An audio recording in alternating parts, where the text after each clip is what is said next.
nervous about getting some accountability into their lives, and that's okay. So this is what I want to talk to you guys about. And Nathan, I know you've talked about it, and you did a presentation even at the at our summit.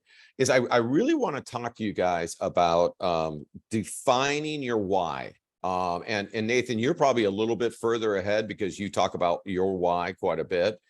And it's one of these things that, and especially when I used to coach large teams, and specifically when I would find people that weren't sticking to the program, weren't improving, weren't growing their business, we'd have to have like a one-on-one. And I literally would start with, why are you doing this? You know, I mean, what is it that's really important with you? What is it that, who are you doing it for? And what are they going to get when you come through? You know, how are they going to be transformed? How are they going to be improved? And it is amazing when you look at the general population of people that I've run into. The majority of people, if you ask them about their why, they really have a hard time answering you.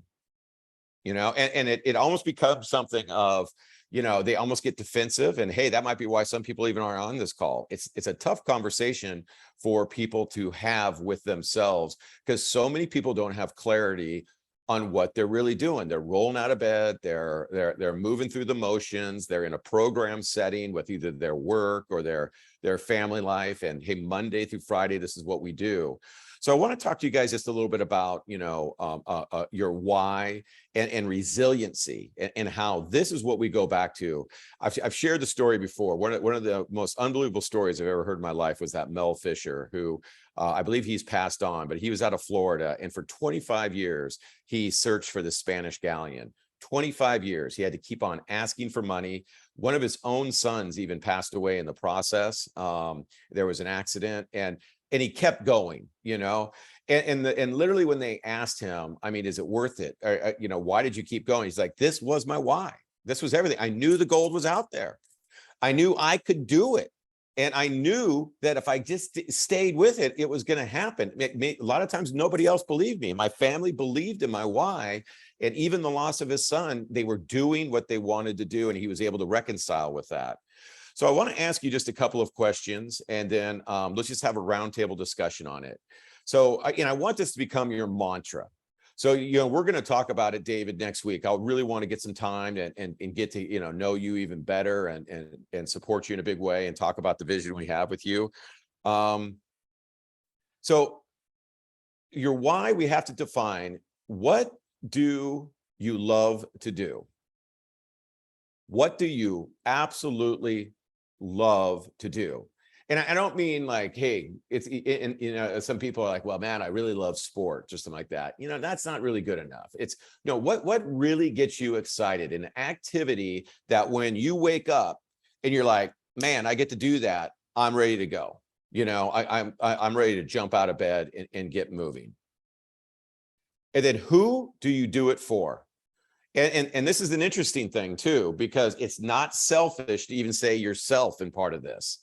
You know, I mean, everyone needs to include themselves in this process, but who do you do this for? You know, I'm very vocal with my why is, you know, I really want to have my kids with no educational debt. And it's something that is important to me, that it would be just one of those things that I'd take off their plate, and I want to transform them through the process of their growth and their education. So who do you do it for? Clearly, what do they want and need from you? What does, if it's you're doing it for your wife, if you're doing it for your family, what do they need? What do they need? Are you doing it? I mean, I literally have I worked with a woman. She was out of Louisiana. This woman was amazing. She'd gone through a divorce. After 3-4 months after going through the divorce, diagnosed with breast cancer, single mother, was spending time watching on Facebook her ex-husband enjoying his new life. You know, like literally was so depressed, in such a bad spot, lost her mom within a year of all that going on. And I'm like, oh my God, how did you break the pattern? And she's like, I had to raise my little girl. I had to show up and provide a home and warmth and air conditioning and food and all these bills. And I had to do that. And I had to stop looking at what my ex-husband was doing. And I had to just focus on me and my little girl. And that's what I did. I just woke up then every day and said, this is a battle. I got to battle my health. I got to battle my career. I got to battle my insecurities. And in what her daughter's needs were more than that loss of her husband, the fear of cancer, the loss of her mom. And she kept going. It's an incredible, we had her on a podcast, an incredible story, but what do people need from you? And be really specific. If you're carrying around a lot of debt, what type of debt would you need to pay off to kind of free you up? If you have plans to do something, whether it be, purchase an investment property, build incremental wealth for your family. If you have plans, specifically, what does it look like? What are your Xendurance goals? How much is what do you need? And then finally, how do the people that need you to go out and be this, or yourself, how are they going to change and how are they going to transform? What's going to happen when they get what they get?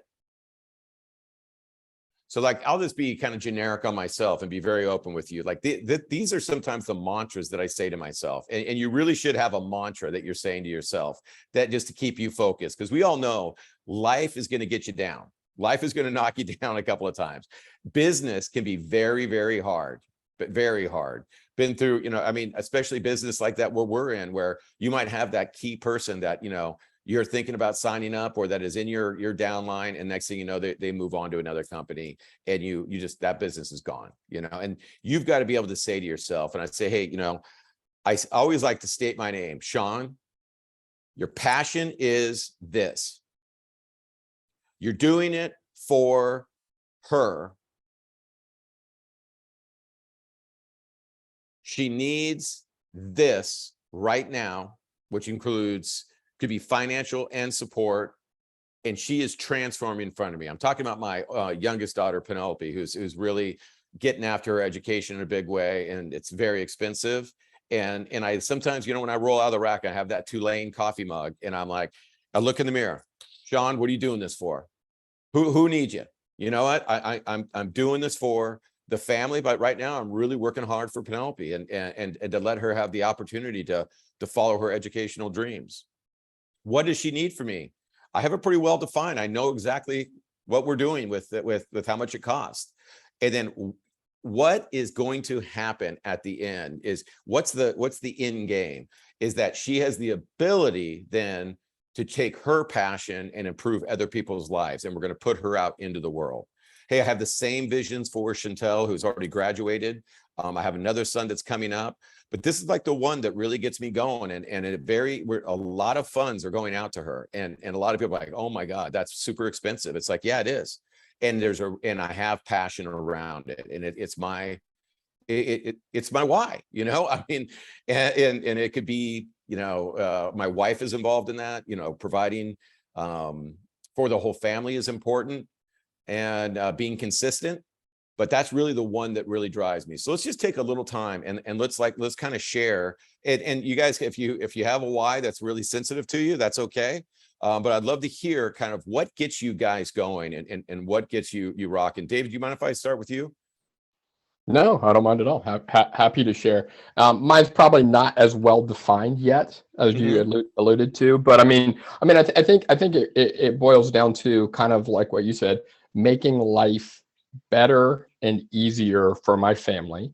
And by family, I'm really talking, my parents have passed on. I'm really talking my immediate family, my wife and 2 kids. And like you, a goal of them having no educational debt. So with 2 kids, I've got 8 years of college to pay for. I'm about 3/4 of the way done, and I've managed to keep true to that. But the accounts are dwindling as I write checks to universities one university now. It's unbelievable. One goes, yeah. So I write big checks, and the account's dwindling. So that's weighing on me. So I definitely want to continue with that and just make life better. My wife has been a teacher, elementary and then now 7th grade for about 25 years or so. And with each passing year, I'm kind of a reflection on our society. With each passing year, the parenting is getting a lot worse. The kids are getting a lot worse. The people that she works with she wants out of that job. And so, that's a big goal of mine, is to be able to replace her income and get her out of that job. And then more selfish for me is just, I think I've shared with you before, is, I just like, we live a really, really good middle class life, but I want an extraordinary life. And I shared with you that, but this past summer, my wife and I vacationed with my sister out in Colorado, but then we spent a few days in Cherry Creek, Denver. Mm-hmm. And I was playing pickleball in a tournament there in Denver. And, my wife and I are fortunate that we're just in a great spot in our marriage. I mean, things haven't been perfect for 26 years, but they've been solid and been good. And like right now, we're like better than we've ever been, and adjusting to empty nesting. And those 3 days in Cherry Creek, it was kind of like a date weekend plus pickleball. And so we just like traveling. She's going to come with me to Scottsdale next week, and we're going to spend a couple days just poolside at the hotel, and just travel with my family, kind of wrapping it into my passion of pickleball. Like, that's just what I want. Like, I'd love to be on the road, 30 weeks a year, just doing fun little trips like that, playing pickleball, vacationing in new spots, spending time with my wife and kids. That's fantastic, and when you get to those things there's nothing wrong with having your dreams and your aspirations in there. Really tie it together, though. Start to really get specific on it, and turn it into a mantra where you can remind yourself, hey, look at, man, David, I'm going through a bad week right now, and listen, this is why I'm doing it, and this is why I got to keep going. There's a difference between pushing towards a goal and pulling towards a goal. When you're pushing toward it, you need a lot of willpower. You need that. When you're pulling toward it, you have it in sight, and you're out in front of this weight, and you're like, come on, baby, you're coming with me. And I'll always say to myself, hey, there is no try. This is going to happen. I mean, when people talk about Xendurance, I get really passionate about it. Xendurance is becoming a big part of my why professionally. These are the best products. Like, literally, Daniel and I have gotten on so many calls, guys, like the other day, and I'm just defining my why. It's like, we get on a call, this guy that's living in Dominican Republic that used to live in Scottsdale, and he gets in touch with us. He's like, oh my God, I've taken the products and rip, dude. He's like, this is the only company that I've taken the products that I've actually seen a difference. Like, and he was talking about extreme endurance. He was talking about the creatine. He's like, this is the only product I'm going to use. This is the best product out there. And we just started, like, we signed him up, and he's going to go out and start building and doing all this. And when you get off calls like that, you're like, hey, we got a lot of work to do, and we've got the best foundation of products to go for. I would be much more concerned if everyone was ripping on our products and we had the back office totally buttoned up. That would be a little more scary thing. And it's become my passion to get these products into the hands of as many people as possible. Nathan, give us a little feedback. You're good at this kind of stuff, and talk us through a little bit about what do you love to do? Well, first of all, I love my main job. I mean, I love being a fireman. I love helping people. And that truly has afforded me a lot. It's afforded my family a lot. But like I said, and like I said in my summit, it also has its detriments. It also has its health issues, its mental health issues. Just going back to work yesterday or a couple of days ago, I mean, on my overtime shift, I went on a fatal car wreck, and so in most people's lifetimes, they may see one incident like that, or come across it, or see the aftermath of it. I mean, people in my profession can see that countless times. I can't even tell you how many, probably hundreds of incidents like that I've been on. And to me, that's part of my job. I recognize it, and process it. And but that wears on my family. For me, Xendurance is a way that, hey, I can divert that attention. I can continue to help people. I can help them concentrate on their health, help folks in my profession concentrate on their physical health, on their mental health. It's an avenue that not only is financial but is kind of spiritual and giving back. And in that whole process with the financial part, I have my two daughters, and just like you guys, want to be able to put them through school. I want to be the best version of me through this process too, to be a good dad. Not always the best dad in the world because I'm not here. The past 6 months I have been. But when, it's time to go back to work, when I'm back at work like I am now, it's a time consuming profession. You're gone 24 hours, 48 hours. Be a better husband. That's part of my why too, to have that time, like you were talking about, with spending with your wife, and kind of being back in that dating mode again. I mean, I have a lot of wives, and yeah, it's hard to, it's just to be here with my family, be present with my family, is probably my biggest why, and is why what I'm doing it for. I'm doing it for them, but again, at the same time of being a little selfish, there's some things I want to do. I want to be able to truly enjoy myself in retirement, and truly enjoy my family in retirement, and that's, it's so funny, and I take heart to what you're saying, Nate, and that it's just the guys here talking, and and I feel close to you guys. Like I was having a conversation with a good friend of mine, and we were talking about just what you said, like, hey, are you really the best version of yourself? Are you really the best husband? Are you really the best father?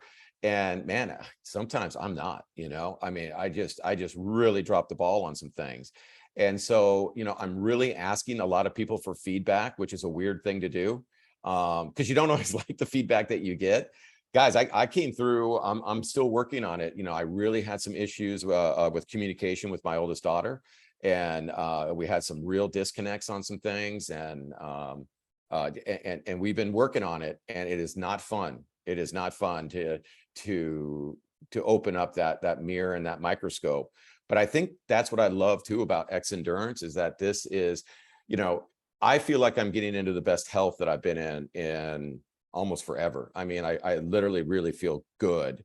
Now, if I can improve my personal relationships, set some goals that will benefit my family long term, and then, also, join the cause of Xendurance to get this out to the masses, we could be winning in just about every single category, and I love this. The quote that I have up on my screensaver, what we fear doing is usually the most important thing that we need to do, and we put it off, because we don't identify it. We just keep on going through the motions.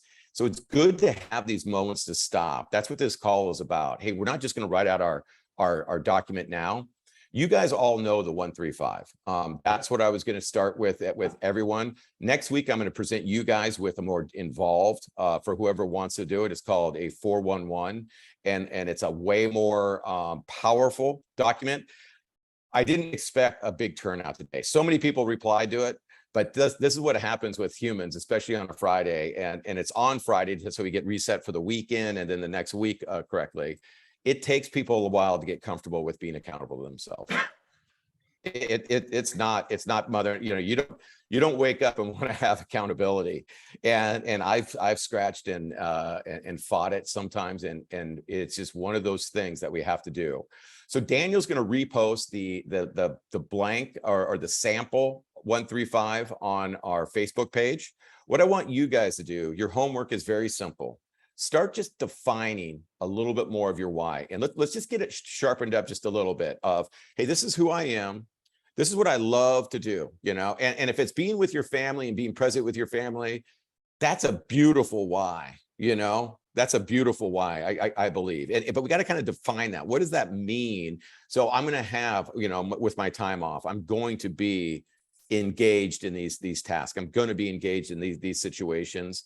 Who are you doing it for? You know, list out the people that you're doing it for. What do they want or need? What do they want or need? And then how will they transform when you give it to them? We got to always retrain ourselves the way we think about things, because like money is so easy for us to say, oh, I need more money. I need more time. Specific, dial that in just a little bit. Purpose causes belief. I'm working with Steve Major right now, and we're really changing his mindset. And it's been such a great transformation on his program. Steve Major can talk to people about weight loss in a way I've never seen in my life. Like he talks about, you know, what foods that when you eat, what it does to your body. When one indicator goes up, blood sugar, what in your body's being affected with it. And he's like, you know, I'm just this guy that, you know, I just really am passionate about the numbers of weight loss. And I'm like, no, Steve, you're way more than that. We got 18 people into his weight loss program for this low carb challenge. I said, you're creating a cause for people, and your passion is, his passion is getting people healthy so that they could lose weight and be fit and move again. And like the more that he understands that, the more he personally reflects, he's like, we're changing the way I'm thinking about this. Like I never knew what I was doing. That is my passion, and the energy that he's getting and the ideas that were flowing out. When you start cracking into what your why is and what you really love to do and why and who you're doing it for, then that's when you light the rocket ship, you know. And let's work on being really open and transparent, and let's get really specific. I always, if I'm struggling, hey, you know what, Sean, you got to get up, got to get moving, got to get back focused, got to get back after it. Because some people need you, and this is specifically what they need from you, and this is why you're doing it, and this is how they are going to change and they're going to transform. So just be thinking about that. And I don't want this to be turned into a call that everyone gets on. It's like, oh my God, somebody's just going to hold me accountable for how many calls am I making, how many conversations am I creating. First thing I really want to do is define truly what our why is, so that when we are down and when we're getting close to those goals, we're celebrating it the right way. And let's just make a pact to each other that we're going to be the best version of ourselves as we move through this process. All right, guys. I'm down. All right, guys. Let's meet every Friday. And this is, hey, listen, if your big why, somebody told me if your big why doesn't make you cry, it's probably not your big why. So let's get real with ourselves. And this, hey, if this turns into the Three Musketeers men's group and Four Musketeers with Daniel, that's fine with me too. Let's make an improvement on each other's lives. So guys, take care of yourselves, dial in your whys, and then let's share next week. Okay. Sounds good. Thank you so much. All right. Thanks, guys. All right. Thanks. See you.